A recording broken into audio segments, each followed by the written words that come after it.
வணக்கம் மக்களே, welcome back to AM random thoughts. இன்னைக்கு டாபிக் விண்டோஸ் 11 இன்ஸ்டால் பண்ணுறப்போ உங்கள் பிசியில் இந்த மாதிரி இரர் வந்தால் எப்படி, எந்த modified ISO and extra files download இல்லாமல் குயிக் வேல கிளியர் பண்ணுறதுன்னு பார்ப்போம். சேனலுக்கு புதுசாக வரவங்க மறக்காமல் லைக், ஷேர் அண்ட் சப்ஸ்கிரைப் பண்ணுங்கள். வீடியோவை ஆரம்பிக்கலாங்களா?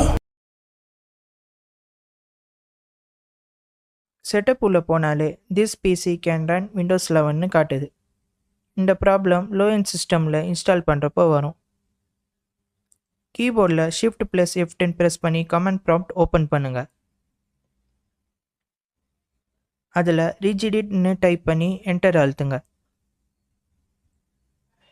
இப்போது சைடில் ஹெச்கி லோக்கல் மிஷின் இருக்கும், அதை எக்ஸ்பேண்ட் பண்ணி சிஸ்டம் எக்ஸ்பேண்ட் பண்ணிக்கோங்க.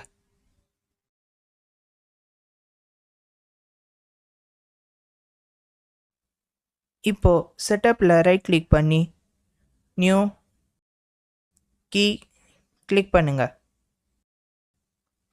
அதில் லேப் கான்ஃபிக்னு டைப் பண்ணிக்கோங்க.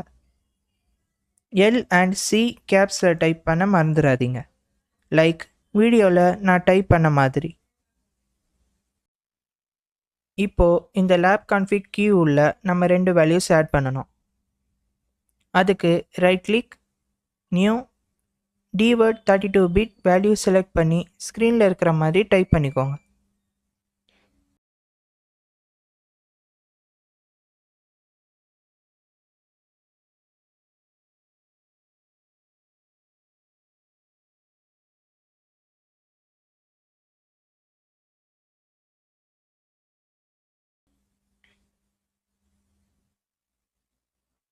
Again right click, new DWORD 32 bit value select பண்ணி ஸ்க்ரீனில் இருக்கிற மாதிரியே டைப் பண்ணுங்கள்.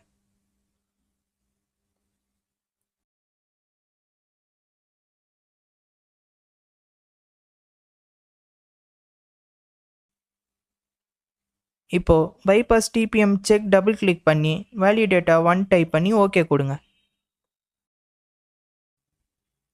அதே மாதிரி பைபாஸ் செக்யூர் பூட் செக்லேயும் டபுள் கிளிக் பண்ணி வேல்யூ டேட்டா 1 டைப் பண்ணி ஓகே கொடுங்க. இப்போது எல்லா டேப் க்ளோஸ் பண்ணி ஃபஸ்ட்டில் இருந்து இன்ஸ்டால் நவ் கொடுத்தீங்கன்னா உங்களுக்கு எந்த ப்ராப்ளமும் இல்லாமல் இன்ஸ்டால் பண்ணிக்கலாம்.